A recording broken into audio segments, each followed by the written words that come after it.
Buat tindakan emergensi. Oh, oke oke. Itu yang kelainan terbanyak. Dan ada juga kalau kita bicara tentang struktur vagina, di dalam dunia medis ada yang dinamakan amenore. Amenore itu ya tidak mens gitu ya. Ada yang primer, ada yang sekunder. Kalau yang primer itu artinya sampai dia hidup dewasa dia belum pernah haid. Nah, ada beberapa penyebab dari belum pernah sama sekali haid itu adalah kelainan struktur vagina dan organ di sekitarnya. Sehingga orang itu bisa saja tidak memiliki rahim, tetapi berwujud sebagai perempuan. Tidak memiliki lubang vagina, ya sampai seperti itu. Kalau mungkin rekan-rekan mau googling, Anda bisa googling namanya MRKH syndrome. MRKH syndrome. Itu adalah sebuah kelainan yang, ya MRKH syndrome. Jadi dia kelainannya nggak ada vaginanya gitu. Wah, menarik.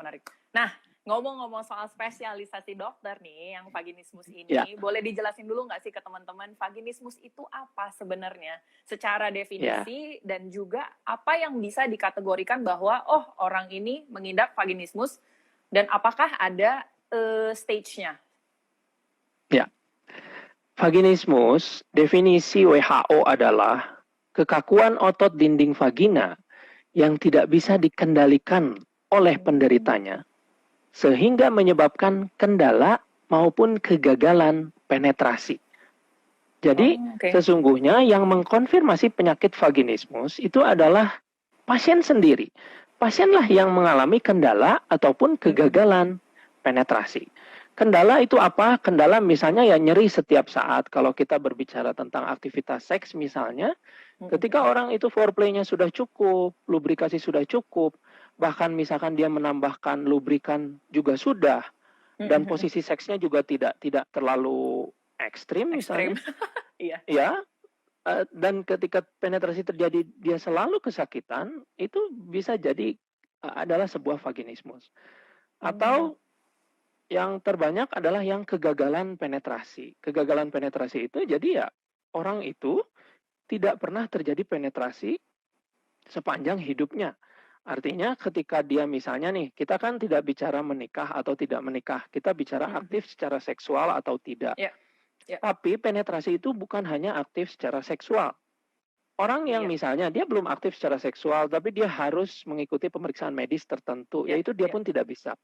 Dia pakai menstrual cup atau tampon haid, itu juga dia tidak bisa. Nah, itulah orang-orang dengan vaginismus. Jadi gejala-gejala vaginismus itu adalah dirinya yang tahu sendiri bahwa dia mengalami kendala ataupun kegagalan penetrasi. Nah, seringkali para pasien itu ya karena di luar sana terlalu banyak stigmanya ya tentang seks, tentang perempuan, tentang seks pada perempuan, stigmanya terlalu banyak. Belum lagi dibilang seks itu adalah harusnya perempuan melayani laki-laki.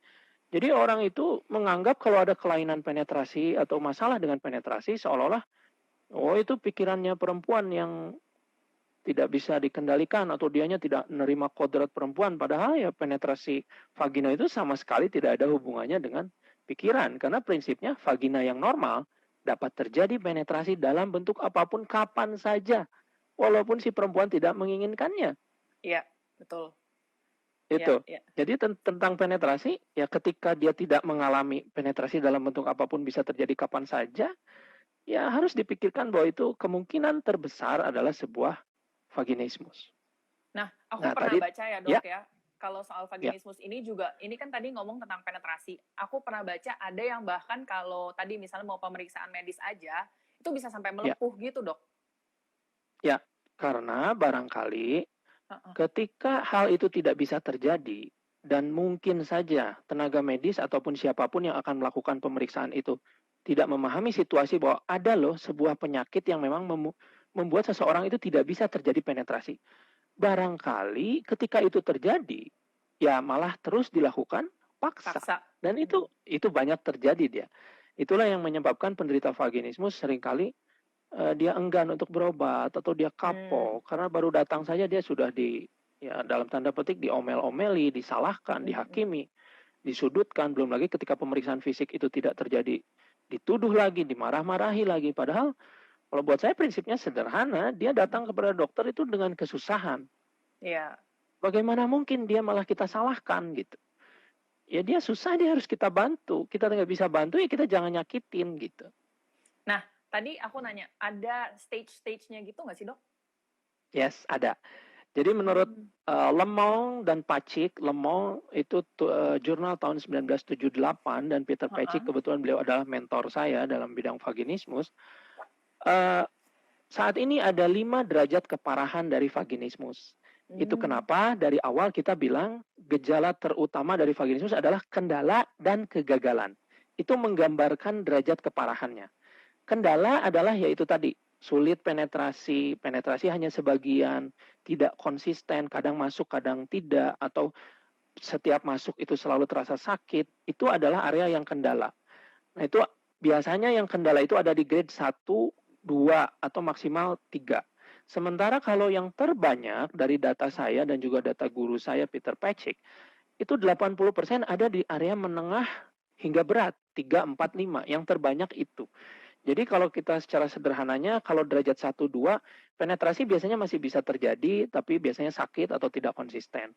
Derajat ketiga, biasanya pemeriksaan medis masih bisa terjadi itu, seperti USG transvaginal, tapi pasiennya sangat tidak nyaman dan bisa-bisa sangat kesakitan. Tapi penis tidak masuk. Derajat 4 juga sama, semua tidak bisa terjadi, tapi pemeriksaan fisik masih bisa terjadi walaupun tidak terjadi tuh penetrasi vaginanya. Dan derajat 5 itu yang ditemukan oleh Dr. Peter Pacik. Dia menggambarkan derajat 5 adalah sebuah reaksi tubuh yang menyeluruh ketika akan terjadi penetrasi. Bisa dari mulai pingsan, muntah, menangis hebat saat akan terjadi penetrasi. Dan kalau dari data menunjukkan 78% pasien saya yang vaginismus itu adalah yang berderajat 4. Karena mungkin derajat 1 atau derajat 2 dia tidak berobat. Mungkin juga di luar sana kan seolah-olah perempuan sakit ya telan aja, terima aja. Itu wajar kok perempuan sakit. Ilmiah sebelah mana ya yang menyatakan bahwa sakit itu adalah sebuah wajar gitu. Sakit itu tidak wajar dan sakit itu tidak semestinya ada. Ketika ada orangnya mau mengupayakan sesuatu, ya itu silahkan. Tapi bila sudah diupayakan, misalkan foreplay atau lubrikan tambahan, tetap saja sakit. Nah, itu harus dicari tahu lebih lanjut. Oke. Nah, Dok, aku juga pernah dengar follower aku kemarin juga cerita nih. Ini udah beralih ke hubungan seksualnya misalnya.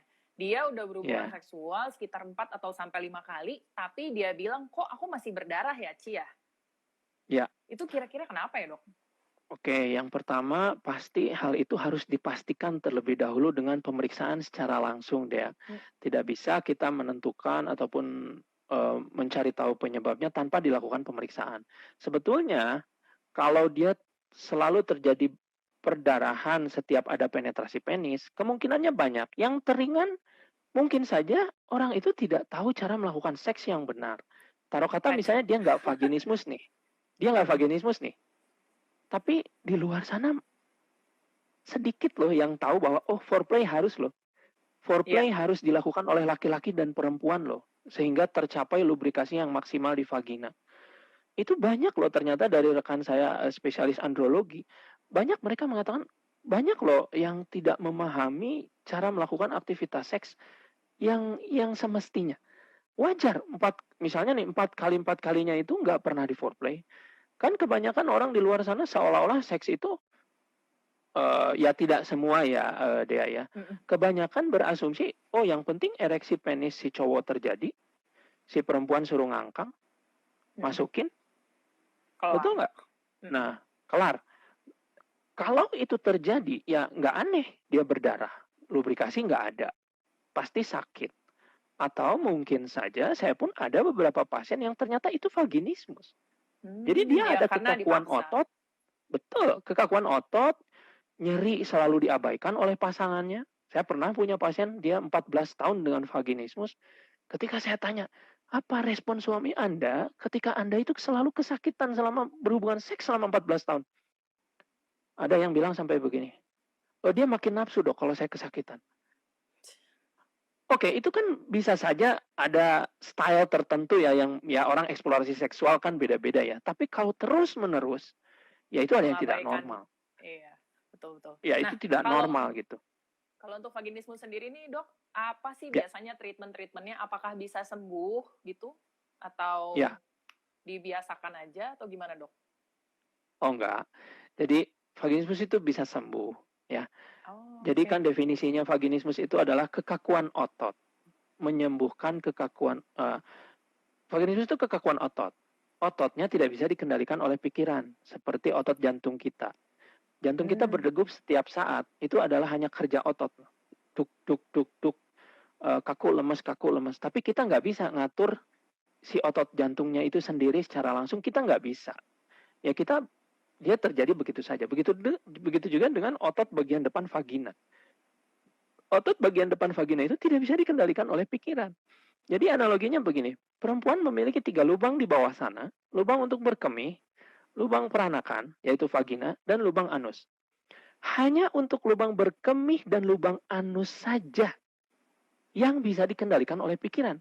Karena memang struktur lubang berkemih dan struktur lubang anus adalah dia seperti cincin yang otot yang mengelilingi cincin itu memang bisa dikendalikan oleh pikiran. Itu kenapa orang buang air kecil ya bisa dikendalikan, buang air besar dia bisa kendalikan, kecuali kalau dia sakit misalnya gitu ya. Nah, berbeda dengan vagina. Vagina sejak dulu ilmu kedokteran ada sampai sekarang tidak pernah berwujud atau berstruktur seperti sphincter atau seperti cincin yang tegangannya bisa diatur oleh pikiran. Sehingga di luar banyak orang mengatakan, oh itu kurang rileks, pikirannya yang harus dikendalikan. Ya, kalau buat saya fakta medisnya tidak mengatakan seperti itu.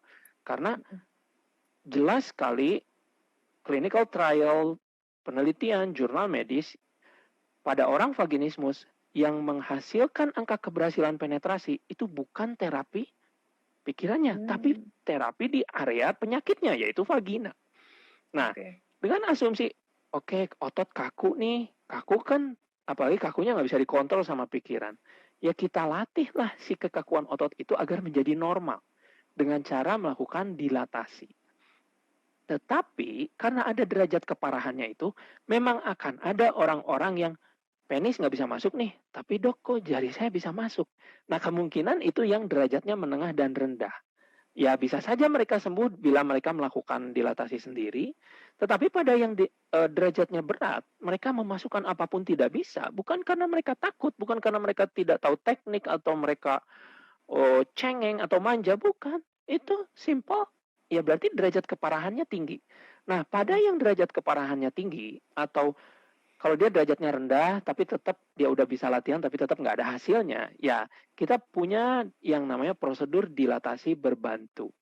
Itu merupakan sebuah prosedur medis dengan referensi yang sangat jelas, dengan hasil yang terukur dan akuntabel, menghasilkan angka keberhasilan penetrasi yang sangat-sangat menggembirakan. Jadi boleh dibilang, berapapun derajat keparahannya, setelah prosedur itu dilakukan, pasien langsung bisa melakukan latihan dilatasi mandiri tanpa paksa dan tanpa nyeri.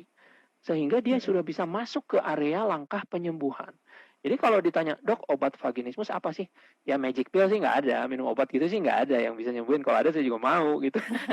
Supaya pasien saya nggak usah susah-susah datang ke Bandung. Jadi yang menyembuhkan vaginismus adalah si latihan dilatasinya. Jadi kalau Baik. ditanya obat vaginismus apa? Dilatasi. Saya nggak bisa. Nah, Ya lakukan sesuatu agar bisa. nah itu prosesnya based on yang apa klien-kliennya dokter nih, Ya. pasien-pasien dokter, biasa butuh waktu berapa lama sih? Misalnya kalau yang derajat 1, cepet latihan dilatasi paling Oh, 2 minggu udah kelar misalnya. oke. Atau gimana, Dok? Jadi kami punya data Dea. Kalau yang dia berderajat rendah dan dia bisa melakukan dilatasi sendiri, memang saya tidak terlalu punya data yang akurat karena kan saya tidak mengawasi langsung. Boleh dibilang mereka melakukan sendiri, belum tentu lapor sama saya. Yang Betul. bisa saya sajikan data adalah orang-orang dengan ya yang membutuhkan bantuan prosedur. Nah, data kami saat ini pada pasien yang dilakukan prosedur dilatasi berbantu, kami memiliki 3 tahapan kesembuhan pada orang vaginismus pasca prosedur ya. Yang pertama adalah dia bisa latihan dilatasi mandiri karena itu obatnya. Berapa angka kami saat ini? 98,8%. Berapapun derajat keparahannya, setelah prosedur dia bisa melakukan latihan dilatasi mandiri dan itu menurut saya sangat membantu pasien untuk bisa melangkah ke penyembuhan. Kemudian yang kedua, saya selalu sampaikan bahwa vaginismus itu bukan hanya soal seks, bukan hanya soal masukin penis ke vagina, tapi juga soal kesehatan pribadi si perempuan itu sendiri. Kan kita tahu untuk menjaga kesehatan organ-organ reproduksi perempuan, hampir pasti diperlukan pemeriksaan-pemeriksaan medis yang dengan penetrasi vagina ya, seperti pap smear, atau USG transvagina, atau periksa keputihan aja kan harus masukkan alat Masukin gitu. cocor bebek Nah tuh orang, ya. betul, cocor bebek. Nah, bagi orang vaginismus itu tidak memungkinkan. Dan tahap kedua yang menjadi patokan keberhasilan atau arah kesembuhan adalah pasien itu berhasil dilakukan pemeriksaan-pemeriksaan medis yang melalui vagina. Yang namanya berhasil di sini adalah berhasil dengan lancar, tanpa paksa, tanpa nyeri. Berapa angka kami saat ini? 97,3%. Jadi juga di tahap kedua itu cukup menyenangkan menurut saya hasilnya. Dan yang ketiga, ini yang diharapkan oleh banyak orang, apa itu? Terjadi penetrasi penis untuk aktivitas seksual. Data kami saat ini adalah 86% hal itu terjadi dalam 4,5 minggu setelah prosedur dilakukan. Jadi setelah dia melakukan latihan dilatasi. Wah, Gitu deh. gila. Thank you banget dokter. Nah ini berarti sebenarnya masih there is hope guys. Jadi yang penting tuh sebenarnya di sini, iya yang penting di sini adalah edukasi diri sendiri dan edukasi orang terdekat juga supaya kalau ada yang mengalami bisa langsung tahu gitu loh. Oh mungkin vaginismus, yuk kita cek. Dan yang berarti penting juga support dari mungkin keluarga, pasangan pastinya juga. Nah, tentu. Nah, oke. Kalau gitu ngomongin tentang hubungan seks yang nyaman tanpa sakit misalnya. Kalau sehat udah sering dibahas lah sama gua. Nah, kalau dari dokter yang nyaman dan tanpa sakit gitu, untuk penderita vaginismus ini kira-kira tahapannya gimana, Dok? Ya, nah ini bagus sekali nih pertanyaannya. Kan mereka itu ketika mereka dikonfirmasi vaginismus, artinya mereka datang ke tempat praktek, saya selalu kan menggolongkan, oke, Anda derajat berapa, langkah berikutnya apa yang harus Anda lakukan. Memang terbanyak dari mereka ya 88% itu harus ikut prosedur, tapi kan tidak semua bisa langsung, ada yang harus menyiapkan dulu. Saya selalu sampaikan begini, walaupun tidak terjadi penetrasi, Anda tetap bisa menikmati aktivitas seksual yang nyaman. Apa itu? Terjadinya orgasme maupun ejakulasi pada perempuan maupun pada laki-laki tetap bisa terjadi walaupun tanpa penetrasi penis ke vagina. Jadi lakukanlah aktivitas seks yang bahkan tanpa mencoba penetrasi dalam bentuk apapun. Sehingga Anda tidak semakin frustrasi dengan keadaan oh, aduh penis tidak bisa masuk. Nah, kegagalan yang berulang-ulang itu yang semakin menimbulkan kecemasan, semakin menimbulkan frustrasi, bahkan data mengatakan sekitar 20% suami dari penderita vaginismus bisa terkena disfungsi seksual yang psikogenik. Disfungsi ereksi yang psikogenik. Karena dia pun merasakan frustrasi nih, tidak bisa gagal masuk. Sehingga kalau dia belum akan bisa prosedur, ya saya sarankan siapkan prosedur lebih cepat lebih baik karena makin lama Anda makin frustrasi. Lakukan aktivitas seks, jangan pernah tinggalkan aktivitas seks. Saya tahu itu sangat ya bikin frustrasi karena nggak bisa masuk gitu ya. Tapi mau bagaimana lagi? Anda harus tahu di titik itu batasnya Anda. Tetaplah lakukan aktivitas seks agar Anda tidak semakin frustrasi.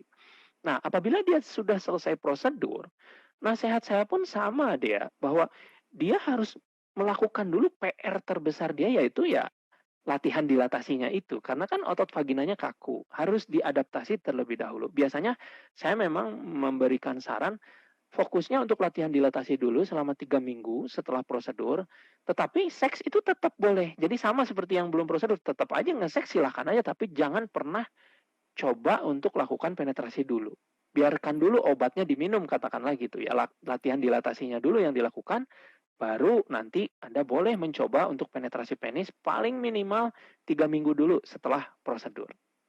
Nah, yang terakhir nih, ngomongin soal promil atau program kehamilan. Jadi kayaknya klien dokter aja yang vaginismus aja berhasil nggak cuma sembuh tapi bisa punya anak ya dok. Ini gimana ceritanya dok? Ya sebetulnya data tentang sulit punya anak dikaitkan dengan vaginismus itu masih sangat sedikit ya. Kita hanya punya data sampai begini saja. Kalau orang nih, makanya orang kalau baru nikah, kan seperti kita tahu ya, punya anak itu pilihan ya, bukan kewajiban. Jadi please jangan perlakukan punya anak itu sebagai seolah-olah ditagih hutang gitu. Ya, punya anak itu pilihan bukan kewajiban. Tidak ada hukum dan perundang-undangan yang Anda langgar kalau Anda belum punya anak gitu. Ya. Nah, makanya medis sendiri itu punya batasan waktu. Kapan sih orang boleh promil? Kita bicara yang normal dulu ya, Dea ya. Saya sering kedatangan pasien, dok saya nggak vaginismus nih dia. Dok saya udah nikah nih 2 bulan, 3 bulan, tapi belum punya anak, pengen cepat-cepat punya anak. Kalau pemeriksaan saat itu tidak ada kelainan yang jelas, misalnya nggak ada tumor, nggak ada apa, kita sebagai SPOG tidak akan pernah melakukan langkah pertama. Kita hanya akan bilang, Ibu, Bapak, silakan. 1 tahun kok batasnya secara medis. 1 tahun tanpa KB, hubungan seks rutin 2 hingga 3 kali per minggu. Kalau Anda belum juga, ya silakan. Kita ada jalur-jalur upaya medisnya. Tapi kalau belum 1 tahun dan tidak ada masalah yang berarti, misalnya umurnya masih muda, kita selalu bilang, nanti aja Bu, balik lagi ke sini kalau udah 1 tahun. Dan ketika itu diberlakukan pada orang vaginismus, data yang saya punya sejauh ini, kehamilan mereka dari yang pasca prosedur itu mencapai 20 hingga 30% mereka akan hamil begitu saja. Mereka hamil aja ya, artinya berarti mereka nggak punya masalah yang lain, murni masalahnya hanya penetrasinya aja. Tapi karena pasien saya kebetulan bukan hanya dari Bandung, ya, jadi saya nggak punya data persisnya. Yang lain itu yang 80% itu masalahnya apa? Karena ya sebenarnya pasien saya terbanyak dari Jabodetabek, bukan dari Bandung sendiri, bahkan dari luar pulau juga. Lagi. Ya, dari Australia, Jepang. Maksud saya, kalau terkait kesuburan dia, ya saya nggak bisa pantau lagi. Jadi kalau data yang hamil alami, itu sekitar 20% itu mereka hamil alami setelah penetrasi terjadi. Tapi kalaupun belum terjadi juga, saya juga suka lihat, kalau umurnya udah 30 ke atas, ketika dia bisa latihan dilatasi, dia bisa dilakukan pemeriksaan-pemeriksaan medis, saya selalu titipkan ke sejawat-sejawat saya yang di tempat dia, yang saya harus pastikan dulu bahwa sejawat saya itu ramah vaginismus. Artinya walaupun pasien ini sudah tidak ada masalah dengan penetrasi, kan kasihan kalau ternyata pasien ini tetap disalah-salahkan atas kondisi vaginismus yang dulu pernah dia lalui. Gitu. Iya, Dok. Ya. Ini udah jawab pertanyaan aja ya. Ini pertanyaannya udah 60-an lebih. Wow. Oke. Siap. Nih ada yang nanya, terapi dilatasi itu seminggu berapa kali, Dok? Oke, kalau yang dia bisa melakukan dilatasi mandiri ya, sendiri gitu, dia nggak perlu dibantu prosedur, ya karena lagi-lagi saya nggak punya cukup data untuk yang dilatasi mandiri, karena ya pasien itu tidak bisa saya pantau secara langsung. Ya saya prinsipnya adalah lakukan yang Anda bisa. Jangan sampai dia sudah jelas nggak bisa, tapi dipaksa-paksa terus, ya makin susah, nantinya makin frustrasi. Jadi lakukan saja yang Anda bisa. Tetapi kalau yang sudah prosedur dilatasi berbantu, kami punya modulnya yang tinggal diikuti oleh para pasien yang setelah prosedur. Tapi memang kalau yang setelah prosedur saja, yang memang hasilnya itu mencapai 98%, mereka memang latihan dilatasi setiap hari. Sehari memang 2 kali. Harus konsisten juga sih ya, Dok. Betul. Ya kayak olahraga lah gitu. Kalau yang pasca prosedur itu sehari 2 kali, sesi pagi dan sesi malam, masing-masing nggak lebih dari 20 menit kok sesinya. Jadi saya selalu berprinsip, Anda vaginismus, Anda pulang dari prosedur, Anda tuh hidup seperti biasa. Hidup Anda bukan cuma soal penetrasi. Jadi Anda hidup aja biasa, bekerja, berkarya, piknik, latihan dilatasi ya tetap harus gitu. Nah, ini Dok. Penyebab vaginismus apakah karena faktor psikologis atau karena kelainan alat genital? Ya, pertanyaannya menarik sekali. Hingga saat ini penyebab vaginismus adalah tidak ada atau unknown. Tidak diketahui. Dalam medis kita sebutnya idiopatik, penyakit idiopatik. So jangan nyari penyebabnya. saya tahu di luar sana cukup populer katanya, oh vaginismus itu karena kena trauma apa ya kurang rileks. Padahal ya kita tahu balik lagi nggak ada regulasi pikiran ke vagina. Jadi kalau saya nggak pernah nyari yang nggak ada. Penyebab vaginismus itu nggak ada, nggak usah dicari-cari. Mungkin nggak ada kelainan struktur, mungkin, tapi secara angka itu di bawah 0,1%. Dan itu biasanya didahului dengan keluhan lain. Ya, yang terbanyak adalah yang tidak haid sepanjang hidupnya. Itu bisa juga disertai dengan vaginismus. Tetapi 99% kalau perempuan itu keluar darah haid dari vaginanya, asumsi medis kita 99% struktur vaginanya normal. Berarti kegagalan penetrasinya ya diakibatkan oleh vaginismus. Tapi penyebab vaginismusnya hingga saat ini unknown atau tidak diketahui. Oke. Nah ini, hai dok, apakah hymen imperforata ini pasti vaginismus, tapi vaginismus belum tentu hymen imperforata? Nyambung nih. Tidak berhubungan. Hymen imperforata terjadi sendiri, vaginismus beda lagi ceritanya. Tapi saya pernah mendapatkan pasien vaginismus yang dulunya adalah seorang hymen imperforata. Dan dia sudah operasi hymen imperforatanya nih. Kemudian dia aktif secara seksual, menikah, tidak bisa penetrasi. Dokternya mengira, oh ini mungkin ada hubungannya nih sama hymen imperforata yang dulu, padahal haidnya udah keluar gitu. Dan pemeriksaan terlihat tidak ada masalah. Sampai 2 kali dioperasi, padahal itu vaginismus. Akhirnya setelah dia dilakukan prosedur, saya tidak melihat ada kelainan struktur pada saat prosedur.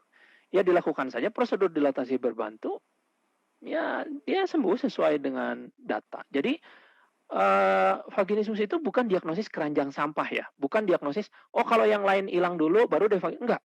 Itu bisa saja terjadi bersama-sama. Tetapi kalau bicaranya dengan hymen imperforata, kecuali dia memang sudah aktif secara seksual ketika usia dia haid pertama kali, ya itu tentu itu tidak bisa kita simpulkan gitu.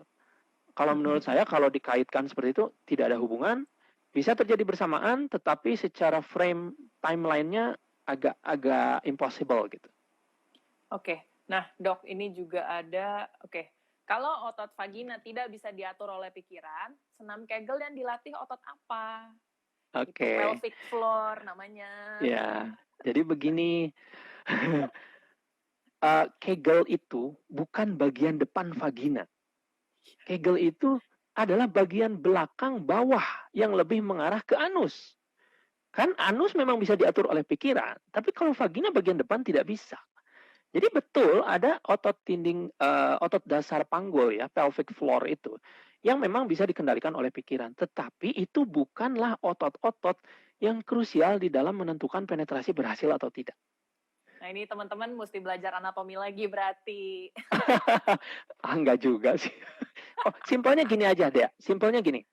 Kan di luar sana cukup banyak ya, misalnya nih, apa sih yang nyembuhin vaginismus? Kegel lah, hipnoterapi. Kalau saya bukan polisi medis. Saya nggak bisa menganggap, oh itu benar, itu salah. Nggak. Saya cuma bilang gini, apapun metode penyembuhan yang akan Anda lakukan, pastikan dulu, ya, minta datanya kalau perlu. Mana sih ada jurnal yang mengatakan misalnya Kegel, sekian pasien dilakukan Kegel sekian lama, ada angka keberhasilan penetrasi. Kalau buat saya yang pasien perlukan adalah angka keberhasilan penetrasi dalam wujud persentase tercapai dalam berapa minggu. Itulah yang paling diperlukan oleh pasien. Jadi apapun metodenya, pastikan Anda bisa lihat datanya gitu. Nah, ada juga, apakah dengan vaginismus bisa melahirkan normal? Menarik sekali. Melahirkan normal itu bukan. Jadi gini, orang vaginismus bisa hamil ya, Dea ya. Ada yang dinamakan splash pregnancy. Jadi ejakulasi di bagian depan vagina itu tetap mempunyai kemampuan untuk membuahi telur. Guys, ya, jadi jangan aneh. Hati-hati ya. Makanya, pakai kondom. Jadi sering itu kalau angka saya 10 hingga 15% penderita vaginismus yang tidak pernah terjadi penetrasi itu terjadi splash pregnancy. Dan itu jadi dilema yang baru. Apakah dia bisa bersalin normal? Secara teknis, kalau hanya sekedar keluar bayi, ya kalau bicara bisa aja kali ya. Tetapi proses melahirkan normal itu adalah sebuah proses yang panjang. Dan di dalamnya akan ada berkali-kali pemeriksaan dalam. Dan itu adalah penetrasi jari pemeriksa ke dalam vagina si pasien. Nah, buat orang vaginismus, gimana ceritanya gitu? Lawang penisnya aja nggak bisa masuk. Iya. Bagaimana tangan? Nah, ini yang terjadi seringkali itu jadi bencana baru untuk pasien dia. Apalagi kalau tenaga medisnya tidak memahami. Jadi saya pernah punya kasus, ada pasien saya, dia orang Jawa Barat, tapi dia kerja di Selandia Baru. Dia bilang ke saya, dok, saya udah nikah 6 tahun, saya belum pernah berhasil penetrasi, tapi akhirnya saya hamil, sekarang saya hamil 4 bulan. Ya, saya waktu itu bilang, ya udah Bu, pokoknya Ibu upayakan sesar terjadwal, jangan pernah mencoba-coba lahiran biasa. Tapi dia kekeh, enggak dok, saya pengen coba normal ya, saya udah bilang, saya nggak bisa paksa. 5 bulan kemudian, telepon saya berdering. Ketika diangkat, ada ibu-ibu berteriak-teriak di situ. Dokter, tolong saya, tolong saya, tolong saya. Ternyata itu adalah pasien yang 5 bulan lalu itu menghubungi saya. Jadi ternyata dia tidak menjadwalkan sesar terjadwal. Dia biarkan dia mules-mules alami. Datanglah dia ke tempat kesehatan yang mungkin tidak memahami vaginismus. Ya semua pasti ingin periksa dalam. Dan ketika itu tidak terjadi, pasien dimaki-maki, dipukuli pahanya, dipegangin sampai 4 orang dan tetap tidak bisa terjadi, dan itu sangat mengerikan. Makanya waktu itu saya bilang, ya satu-satunya cara saya tolong Anda segera datang ke rumah sakit, saya siapkan sesar. Betul, langsung saat itu juga. Waduh. Jadi bukan masalah bisa nggak bisa gitu. Oke. Udah 2 kali siklus mens, coba menstrual cup, tapi sampai sekarang masih belum bisa masuk karena sakit banget. Is it vaginismus? Maybe. Karena balik lagi, vagina yang normal dapat terjadi penetrasi dalam bentuk apapun kapan saja. Apalagi walaupun kalau dia tidak menginginkan. Apalagi kalau udah ada menstruasi, biasanya justru lubrikasinya makin banyak. Harusnya benda asing lebih gampang masuk sebenarnya. Betul. Gitu. Nah, banyak orang itu kelirunya begini dia. Dia berpikir, oh penetrasi itu kaitannya nanti sama buku nikah. Seolah-olah nikah dulu, ntar juga bisa penetrasi. Aduh, nggak ada hubungannya. Saya pernah punya pasien, dia menghubungi saya 2 tahun yang lalu. Kalau saya nggak pernah tanya Anda menikah atau tidak, buat saya Anda aktif secara seksual sudah berapa lama gitu. Jadi 2 tahun itu aja sebelumnya dia udah aktif secara seksual selama 1 tahun, tapi penetrasi nggak pernah bisa terjadi. Saya bilang, Anda nikah nggak nikah, Anda harus sembuhkan vaginismusnya. Enggak dok, kayaknya nih nanti abis saya nikah nih bisa nih. Bulan lalu menghubungin saya, dok saya udah nikah tapi saya tetap nggak bisa. Ya memang nggak ada hubungannya gitu si menikah itu dengan keberhasilan penetrasi. Malah menikah makin frustrasi hanya mengubah statusnya, bukan mengubah orangnya. Ya ada dong tadi pemeriksaan medis. Ada, kalau ya dia pemeriksaan medis nggak bisa. Nah cuma orang tuh, jadi begini, di dunia kedokteran sendiri, kami memang tidak sembarangan melakukan pemeriksaan medis yang melalui vagina bagi orang-orang yang belum menikah. Bukan dengan maksud yang justru menunjang keperawanan itu, bukan. Tapi kami ya juga sebisa mungkin kami menghindari. Bahkan yang sudah menikah pun kalau kita nggak perlu periksa lewat vagina, kita nggak periksa gitu. Nah orang sering kali, kan saya belum menikah dok, jadi saya nggak punya kepentingan untuk melakukan pemeriksaan melalui vagina. Nah itu keliru. Kalau Anda keputihan, Anda itu ya, Anda mau tidak mau memang harus dilakukan pemeriksaan melalui vagina. Jadi kalau selain seksual ya penetrasi dalam bentuk yang lain itu. Nah, ini, gimana cara dilatasi mandiri dok? Nggak ada caranya, lakukan yang Anda bisa. Saya nggak bisa kasih cara, karena apa? Karena saya nggak menangani. Jadi saya nggak pernah punya tekniknya untuk yang latihan dilatasi mandiri. Ya prinsipnya lakukan yang Anda bisa. Anda bisa memasukkan jari, teruskan. Anda tidak bisa, berarti Anda butuh prosedur.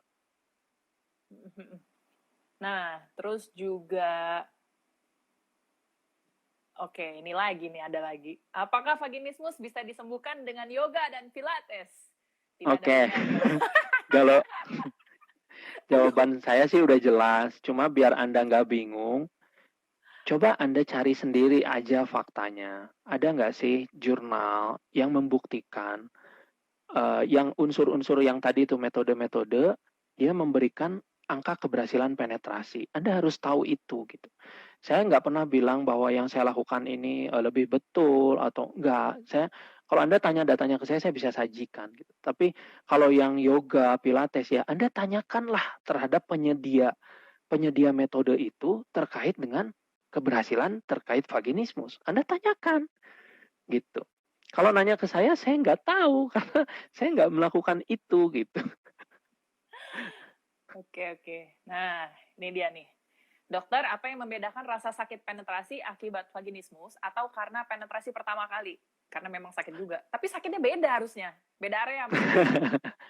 Ya, mungkin saja penetrasi pertama kali itu mungkin nggak sih menyebabkan ketidaknyamanan. Ya mungkin saja kalau tidak mengerti cara berhubungan seks yang benar. Nggak ada foreplay, mau nikahnya udah 10 tahun juga pasti sakit gitu. Ya nggak?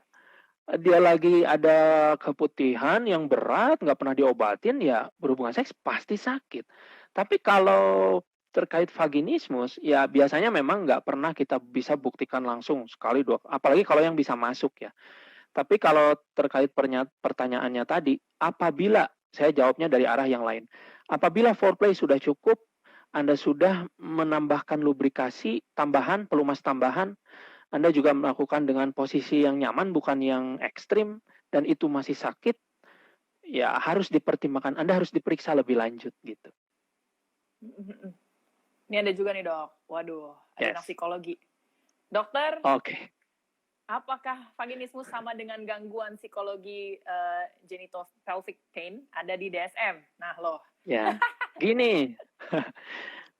Pada tahun 2013, DSM itu beralih ke DSM-5 dari DSM-4. Di DSM-4, vaginismus dan dyspareunia adalah sebuah klasifikasi yang berdiri sendiri di dalam female sexual dysfunction. Tetapi sejak tahun 2013 itu di DSM-5, vaginismus dan dyspareunia itu dihilangkan. Dia digabungkan menjadi kategori baru, yaitu GPPD atau Genitopelvic Pain and Penetration Disorder. Jadi kalau diagnosis vaginismusnya sendiri justru dihilangkan dari female sexual dysfunction. Tetapi kalau dari sudut pandang female sexual dysfunction, dia tetap ada tempatnya. Itu kenapa? Itu semakin memperjelas bahwa penetrasi itu tidak terkait dengan disfungsi yang dua di atasnya. Kan kita tahu yang klasifikasi terakhir seksual itu ada 3 kalau untuk perempuan. Yang pertama, dia gangguan minat dan rangsang. Artinya dia terganggu tuh minat dan rangsangnya. Yang kedua gangguan orgasme, dia tidak terjadi orgasme. Dan yang ketiga si GPPD ini, Genitopelvic Pain Penetration Disorder. Nah yang saya perhatikan, orang-orang yang dengan hanya kelainan minat dan rangsang itu mungkin jarang berobat ya. Karena apa?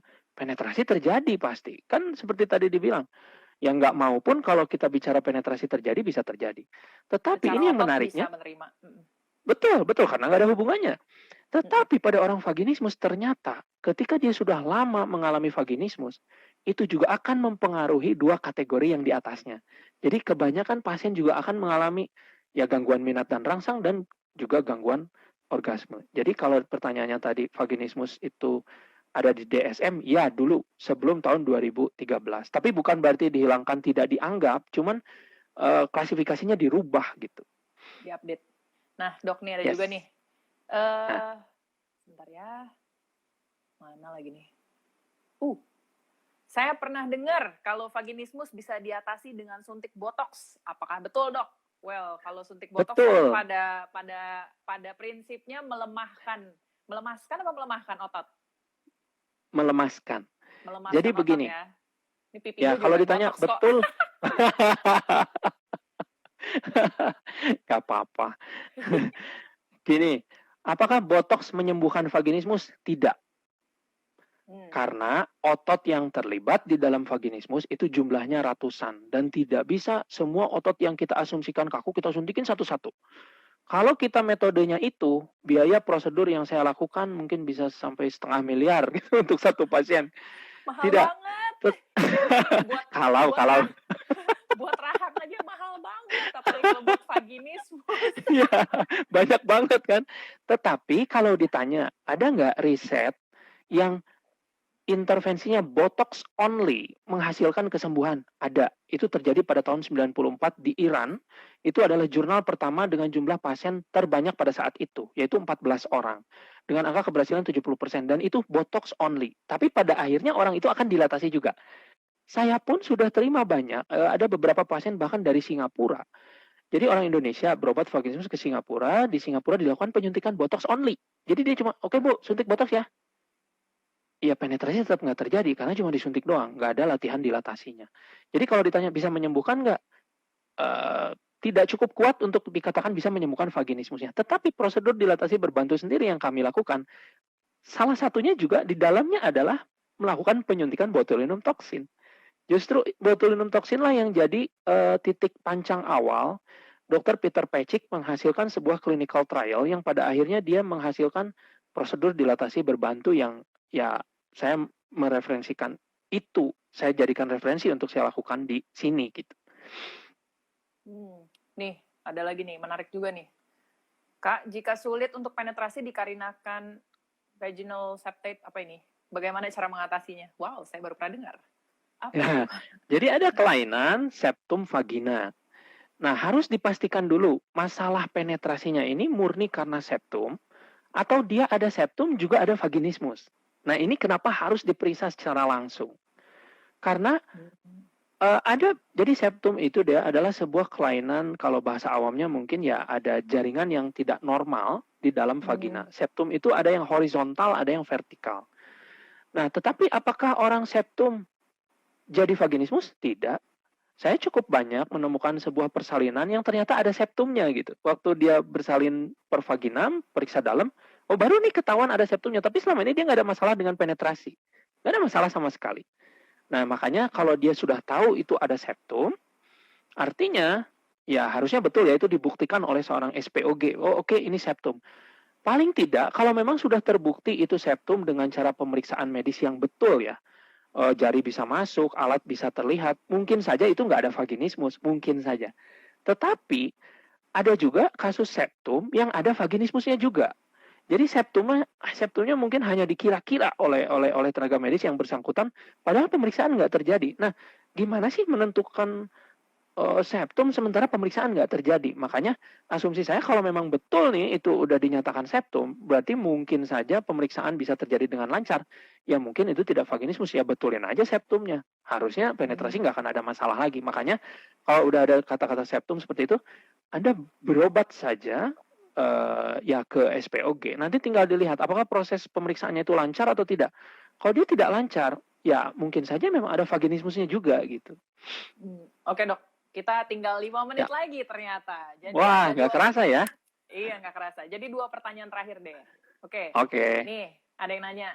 Ini dia nanya berkali-kali lagi. Kenapa banyak dokter SPOG belum tahu tentang vaginismus? Bahkan tadi dia menyebut salah satu dokter terkenal yang suka masuk TV, bahkan katanya dia juga nggak tahu tentang vaginismus. Kenapa tuh dok?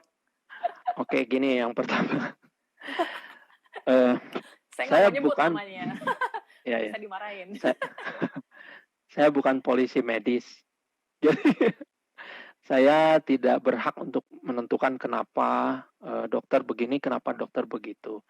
Hanya menurut saya ada sebuah kekeliruan yang mendarah daging terkait penetrasi vagina. Sebetulnya bukan saya kok yang menentukan vaginismus itu ada. Sejarahnya aja sudah ada sejak tahun 1547 dan itu diakui sebagai sejarah medis di Italia. Artinya ya itu ada kok. Di WHO sendiri aja ada kok klasifikasinya di ICD-10 dengan kode N94.2. Cuma mungkin ya akan ada kok sesuatu di muka bumi ini yang memang harus ada dulu yang berjuang agar itu bisa dipahami oleh semua orang. Jadi kalau menurut saya, yang nanya itu saya cuma mau bilang gini, kalau Anda vaginismus, udah, Anda nggak perlu nunggu seluruh dunia ngerti vaginismus agar Anda bisa sembuh. Iya, karena kalau Anda terus mempermasalahkan itu, vaginismus Anda juga nggak akan sembuh. Cuma Anda kecewa. Jangan lupa. Anda kecewa wajar, ya karena seringkali itu nah itu kenapa deh, saya tolong jangan kaitkan vaginismus dengan psikis, karena apa? Kalau hanya menilai, oke, kamu kayaknya psikisnya perlu dibantu deh. Saya kirim ya ke orang yang bisa bantu psikis kamu. Ya nggak masalah, tinggal cari aja angka keberhasilannya. Tapi seringkali karena asumsi psikis itu yang saya bilang kekeliruan mendarah daging, itulah yang menyebabkan ketika dikategorikan psikis, berarti saat itu juga pasien harus disalahkan.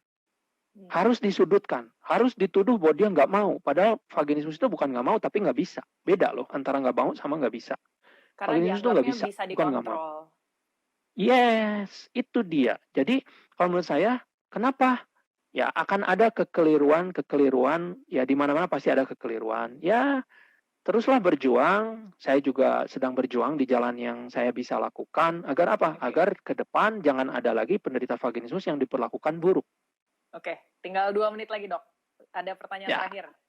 Berapa perkiraan biaya yang harus disiapkan untuk konsultasi dan prosedur dilatasi untuk vaginismus? Mungkin range-nya aja kali, Dok. Semua pada nanya nih. Oke, gini. Kalau Anda mau mendapatkan informasi tentang vaginismus, Anda silakan DM saya di Instagram Vaginismus Indonesia. Saya pasti balas. Silakan, nanti juga akan dialihkan langsung ke WhatsApp saya. Jadi informasi itu nanti akan disampaikan melalui DM Instagram yang akan beralih ke WhatsApp.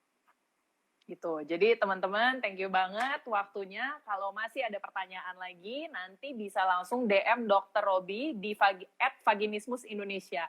Dr. Robi akan dengan senang hati menjawab. Dia gercep kok kalau jawab-jawabin DM. Dan kalau teman-teman juga, ya oke, fine. Abis ini akan gue save di IGTV. Doain semoga bisa ke-save. Jadi semoga nanti kalau teman-teman ada yang tahu temennya atau kerabat keluarganya ada yang menderita vaginismus atau kira-kira kayaknya vaginismus, langsung di-refer ke Dr. Robi. Dr. Robi, thank you banget for your time. Seru banget ngobrolnya. My pleasure. Thank you banget ya, Dok. Seru banget. Sampai ketemu teman-teman Sama-sama, semuanya. sampai ketemu. Makasih, selamat malam. Malam.